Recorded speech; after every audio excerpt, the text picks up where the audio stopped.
الحمد لله نحمده ونستعينه ونستغفره ونعوذ بالله السميع العليم من الشيطان الرجيم من همزه ونفخه ونفثه أما بعد آج ہم نبی صلی اللہ علیہ وسلم کی ہمارے لیے بیان کردہ کچھ مزید وصیتوں کو پڑھیں گے۔ حضرت انس سے مروی ہے، نبی صلی اللہ علیہ وسلم نے ارشاد فرمایا، یہ دین بڑا سنجیدہ ہے اور مضبوط ہے، لہذا اس میں نرمی کو شامل رکھا کرو۔ تو اس حدیث میں نبی صلی اللہ علیہ وسلم نے نرمی کو شامل کرنے کا حکم دیا۔ آپ صلی اللہ علیہ وسلم نے فرمایا کہ اللہ کے نزدیک اعمال میں سب سے زیادہ پسندیدہ عمل وہ ہے جس پر غنا ہو، اگرچہ وہ عمل تھوڑا ہو۔ یعنی اس سے مراد یہ ہے کہ تسلسل کے ساتھ وہ عمل جو ہے وہ کیا جائے، اگرچہ وہ تھوڑی مقدار میں ہو۔ آپ صلی اللہ علیہ وسلم نے فرمایا کہ عمل اسی قدر اختیار کرو جتنی تم میں طاقت ہے۔ اللہ اجر دینے میں نہیں اکتاتا، لیکن یہ نہ ہو کہ تم ہی عمل کرنے سے اکتا جاؤ۔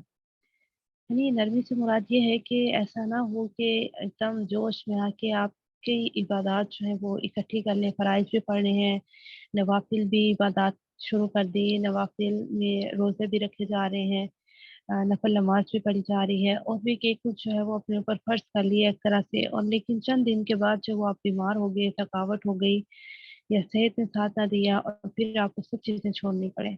تو اس کی بنسبت پسند یہ کیا گیا کہ تھوڑا عمل کیا جائے جو آپ کی صحت کے ساتھ بھی متاثر نہ ہو، اور عمل بھی آپ اچھے طریقے سے خوش و خضوع کے ساتھ کرتے رہیں، گرچہ وہ کم ہو لیکن وہ تسلسل کے ساتھ ہو۔ تو اللہ تعالیٰ جو ہے وہ اجر دینے سے نہیں اکتاتا ہے، اور ایسا نہ ہو کہ انسان جو ہے وہ پیچھے ہٹ جائے۔ تو یہ دین جو ہے متین ہے، یعنی مضبوط ہے۔ جو اس میں غلط یا زیادتی کرتا ہے تو پھر دین میں غلط اور زیادتی سے اس کے اعمال جو ہے وہ ضائع ہو جاتے ہیں۔ بس وہ کہاف میں آتا ہے کہ سب تعریف خدا ہی کی ہے جس نے اپنے بندے محمد صلی اللہ علیہ وسلم پر کتاب نازل کی اور اس میں کسی طرح کی کجی نہ رکھی، اور ان لوگوں کو بھی ڈرائے جو کہتے ہیں خدا نے کسی کو بیٹا بنا لیا، ان کو اس بات کا کچھ علم بھی نہیں اور نہ ہی ان کے باپ دادا کو تھا۔ یہ بڑی سخت بات ہے جو ان کے منہ سے نکلتی ہے، یہ جو کچھ کہتے ہیں محض جھوٹ ہے۔ تو اس سائٹ میں جو ہے وہ 4 طرح کے لوگوں کا تذکرہ ملتا ہے کہ یہودی ہیں جنہوں نے اپنے اوپر خود سے ان چیزوں کو فرض کر لیا جو ان پر فرض نہیں تھی، اور حلال و حرام کے حوالے سے جو ہے وہ خود ہی تعین کر لیا، وہ چیزیں جو اللہ تعالیٰ کی طرف سے حلال تھی انہوں نے اپنے اوپر حرام کر لی۔ اور نصارہ جو ہے انہوں نے اپنے اوپر بھی تشدد کیا، شدت اختیار کی، جیسے رہبانیت کو انہوں نے اپنے اوپر لازم کر لیا، جبکہ رہبانیت جو ہے وہ دین اللہ تعالیٰ کی طرف سے اس کا حکم نہیں تھا۔ پھر انہوں نے یہ زیادتی کی کہ انہوں نے کہا کہ عیسیٰ جو ہے وہ اللہ تعالیٰ کے بیٹے ہیں، اور یہودی جو تھے انہوں نے موسیٰ علیہ السلام کو اللہ تعالیٰ کا بیٹا بنا دیا۔ تو یہ کیا ہے، دین میں غلط اور زیادتی کر دی انہوں نے۔ اور پھر تیسری قسم یہ ہے کہ جو دین سے بے رغبت ہو جاتے ہیں، دین پر عمل نہیں کرتے ہیں، سمجھتے نہیں ہیں، انہیں یہ اہل بدعت لوگ ہیں۔ چوتھی قسم ہے جنہوں نے اللہ تعالیٰ کی بعض چیزوں کو اپنے اوپر جو ہے وہ فرض کر لیا اور دین کی آسانیوں کو جو ہے وہ اپنے اوپر اختیار کیا، یہ تقویٰ بھی اختیار کرتے ہیں، اللہ تعالیٰ کے دین کو پھیلاتے بھی ہیں۔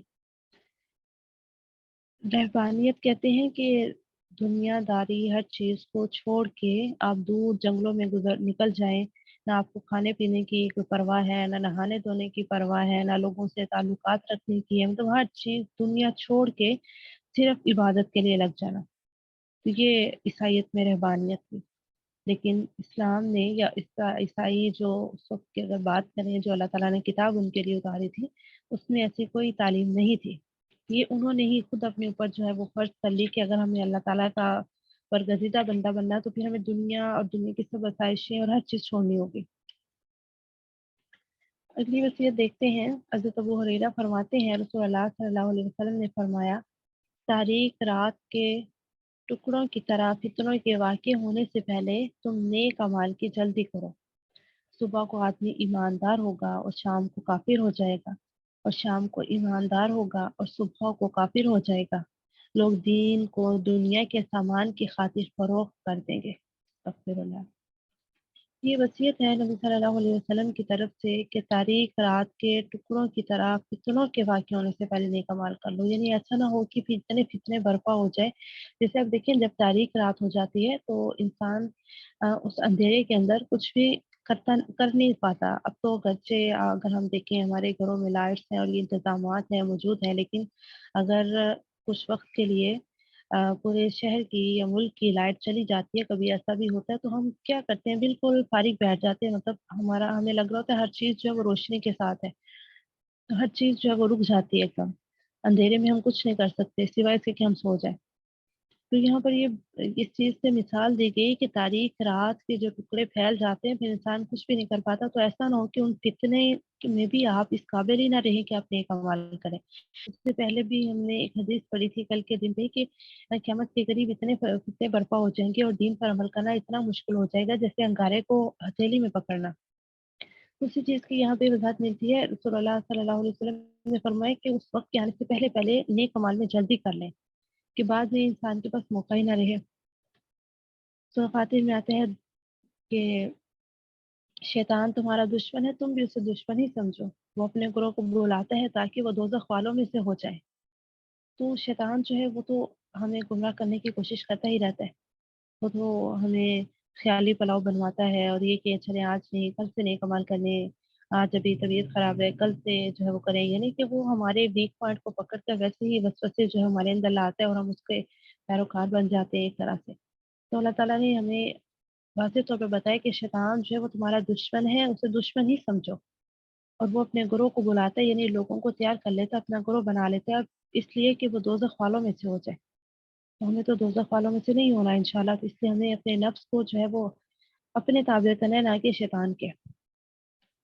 اس سے کیا آتا ہے اور میں اپنے تئیں پاک صاف نہیں کہتا کیونکہ نفس یعنی نفس ہمارا انسان کو برائی ہی سکھاتا رہتا ہے، مگر یہ کہ میرا پروردگار رحم کرے، بے شک میرا پروردگار بخشنے والا مہربان ہے۔ جو انسان کا نفس ہے نا اس کی بھی جو ہے وہ اقسام بتائی جاتی ہیں۔ نفس ہمارا جو ہوتا ہے وہ انسان کو برائی کی طرف راغب کرتا رہتا ہے، وہ نفس جس پر شیطان حاوی رہتا ہے، وسوسے، خیالات اور دنیا داری اور یہ سب جو انسان کو برائی کی طرف راغب کرتا ہے۔ تو جو نفس مطمئنہ ہوتا ہے وہ ایسا نفس ہوتا ہے کہ اس میں انسان جو ہے وہ صرف اللہ تعالیٰ کی اطاعت کرتا ہے اور ایک اطمینان والی زندگی جو ہے وہ گزارتا ہے، لیکن اس کے درمیان ایک ہوتا ہے نفس لوامہ جو انسان کو ملامت کرتا ہے، بعض اوقات انسان برائی کرتا ہے اور اندر سے کھٹک آتی ہے کہ نہیں غلطی ہو گئی، یہاں گناہ کر لیا ہم نے، یہ ایسا نہیں ہونا چاہیے تھا، وہ کیا ہے وہ ہماری اندر سے ایک نوکنگ ہو رہی ہوتی ہے۔ اگر ہم اسے محسوس کر لیتے ہیں، فوری گناہ سے توبہ کر لیتے ہیں اور آئندہ نہ کرنے کا ارادہ کرتے ہیں، تو کیا ہے کہ ہم نے نفس مطمئنہ کی طرف سفر کیا۔ لیکن اگر ہم نے نفس لوامہ جو ہے اس کی اقسام کو نہ سمجھا، سوری اس کی ملامت کو جو ہے وہ نہ محسوس کیا، تو پھر کیا ہے کہ ہم نفس ہمارا کی طرف چلے جائیں گے۔ تو نفس ہمارا جو ہے وہ برائی والا نفس ہے جو انسان کو برائی کی طرف راغب کرتا ہے، تو اس لیے ہم نے نفس مطمئنہ کی طرف سفر کرنا ہے، نہ کہ نفس ہمارا کی طرف۔ سر یوسف میں آتا ہے کیا تم نے اس شخص کو دیکھا ہے جس نے اپنی خواہش نفس کو معبود بنا رکھا ہو؟ تو کیا تم اس پر نگہبان ہو سکتے ہو؟ یا تم یہ خیال کرتے ہو کہ ان میں سے اکثر سنتے ہیں یا سمجھتے ہیں؟ نہیں، یہ تو چھپایوں کی طرح ہے بلکہ ان سے بھی زیادہ گمراہ ہے۔ یعنی اس میں یہ بتایا گیا کہ جس نے اپنی خواہشات کو اپنا معبود بنا لیا۔ بعض بات ایسا ہوتا ہے انسان کے اندر بہت سی خواہشیں اٹھتی رہتی ہیں کہ ایسا ہونا چاہیے تھا، یہ ایسا ہونا چاہیے تھا، تو اگر وہ اپنی ہر خواہش کو پورا کرنے میں لگ جاتا ہے تو وہ خواہش کا بندہ بن جاتا ہے۔ تو جس چیز کو انسان آ، اپنانے لگتا ہے، اس کے لیے کوشاں ہو جاتا ہے، تو وہ کیا ایک طرح سے اسے معبود بنا لیتا ہے۔ تو اللہ تعالیٰ کا جس نے اپنی خواہش نفس کو معبود بنا لیا،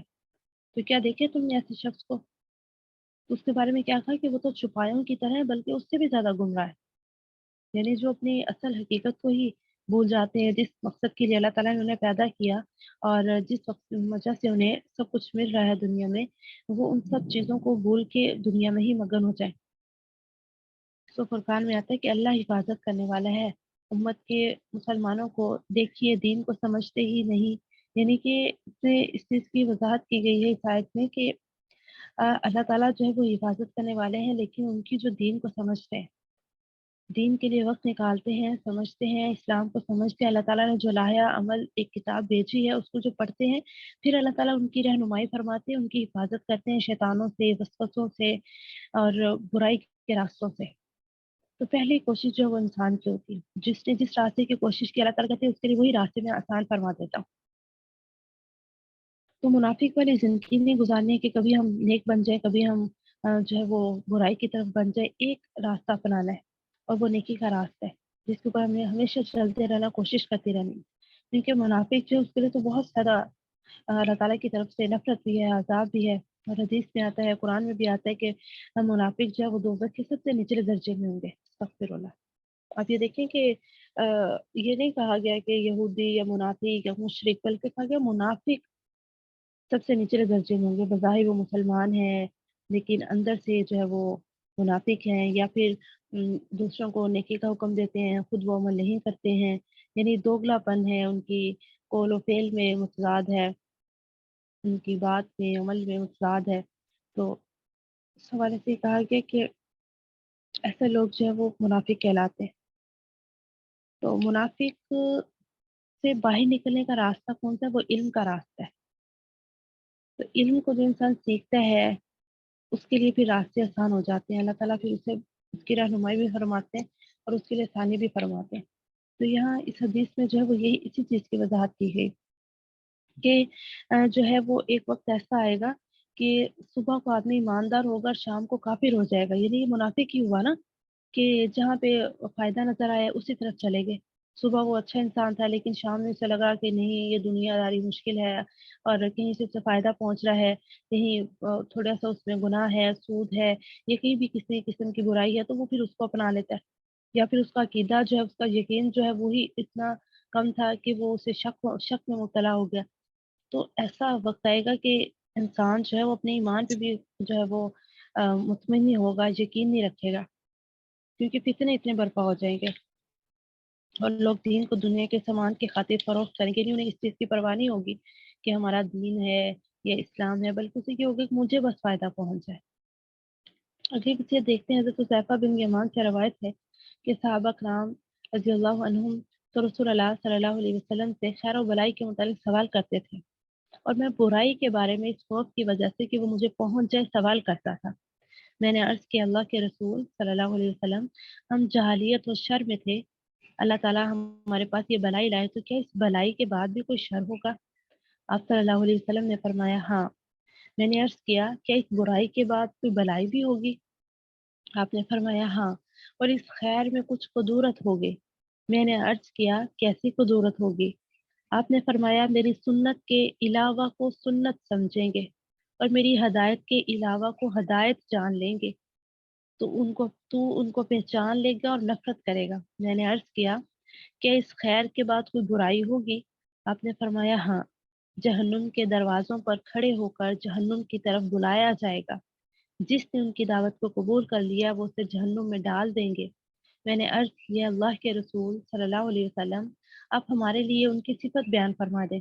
آپ نے فرمایا، ہاں، وہ ایسی قوم ہوگی جو ہمارے رنگ جیسی ہوگی، ہماری زبان میں ہی گفتگو کرے گی۔ میں نے عرض کیا، اللہ کے رسول، اگر یہ مجھے ملے تو آپ کیا حکم فرماتے ہیں؟ آپ نے فرمایا، مسلمانوں کی جماعت کو اور ان کے امام کو لازم کر لینا۔ میں نے عرض کیا، اگر مسلمانوں کی کوئی جماعت نہ ہو، نہ کوئی امام ہو، تو کیا کروں؟ آپ نے فرمایا، پھر تمام فرقوں سے علیحدہ ہو جانا، اگرچہ تجھے موت کے آنے تک درخت کی جڑوں کو کاٹنا پڑے اور تو اسی حالت میں موت کے سپرد ہو جائے۔ اب دیکھیں کہ یہ بھی نبی صلی اللہ علیہ وسلم کی ہمارے لیے کتنی بڑی ایک رحمت تھی کہ آپ نے آخری وقت میں ہونے والے حالات جو ہے وہ پہلے سے بیان کر دیے، تاکہ ہم ان حالات میں اگر پہنچ جائیں تو ہم اس حوالے سے صحیح طور پہ اپنی زندگی کو جو ہے وہ گزار سکیں۔ اور آپ دیکھیں کہ صحابہ کرام جو ہیں رضی اللہ عنہم کتنے زیادہ کانشیس تھے اس حوالے سے، کہ وہ ابھی آغاز میں تھے لیکن اس کے باوجود وہ اختتام کے بارے میں بھی سوچتے تھے کہ اگر ہم میں ایسا وقت آ جائے تو پھر ہم کیا کریں، ہمارے لیے رہنمائی فرما دیجیے۔ اور ان کے سوال کی وجہ سے بلائی جو ہے وہ ہمیں پہنچ رہی ہے الحمدللہ۔ تو یہاں پر جو بات پتہ چلی وہ یہ کہ جیسے انہوں نے سوال کیا کہ ہم جاہلیت میں تھے اور شر میں تھے تو اللہ تعالیٰ نے ہمیں بلائی دی، کیا اب اس بلائی کے بعد بھی کوئی شر ہوگا؟ تو آپ نے فرمایا تھا کہ ہوگا، شر جو ہے وہ ہوگا۔ اور پھر اس شر کے بارے میں کیا بتایا؟ کہ پھر اس میں عرض کیا کہ اس شر کے بعد بھی بلائی ہوگی، لیکن اس بلائی میں کیا ہے، کچھ قدورت ہوگی،